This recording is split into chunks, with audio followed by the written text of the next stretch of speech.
कार्तिक मास साधारणतः आम जानी थे धर्म मास बोली। यही मासरे अधिकांश लोक माने निरामिष व्यंजन खाई था। तेणु आम कार्तिक मासर सबुठारु प्रिय और सबुठारु भल लगुथिबा हबिष डाली को आज प्रस्तुत करी आपण मानकु देखाइबाकु जाउछु।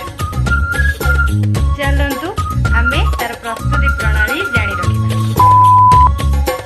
आमे हबिष डाली करिबा पई किछि जो जिनसर आवश्यकता रहिछि सेथि मध्यरे सामान्य उषुम होइथिबा मुग डाली,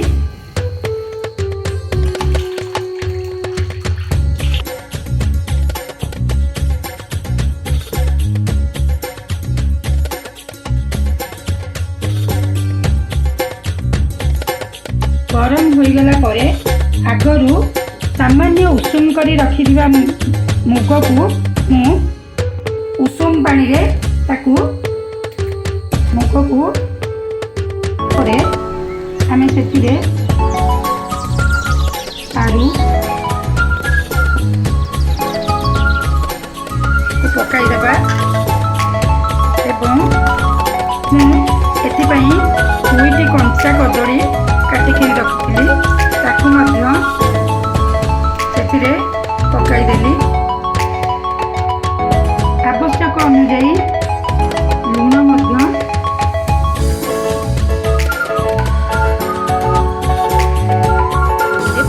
सेतिरे पकाई देली।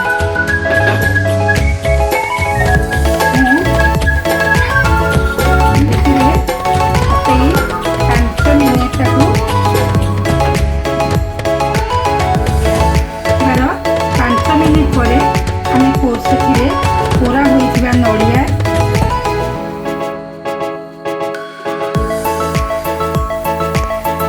एवं छेचा जाइथिबा अदा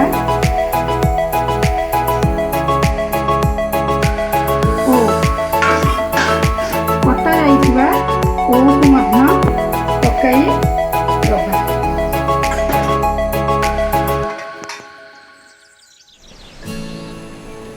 दुई तीन मिनिट बसी सारिबा परे आमे गैस आंच को मीडियम साइज को नहीं आसिबा। केते सुंदर भाबरे हे जाइछि हमर हबिष डाली। सेथिरे आमे घरोई गुआ घिओ 1 चामच,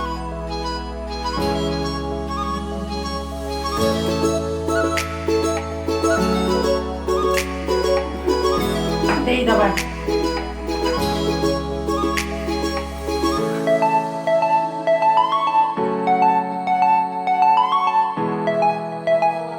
देखंतु वर्तमान हमर हबिष डाली प्रस्तुत हो गला।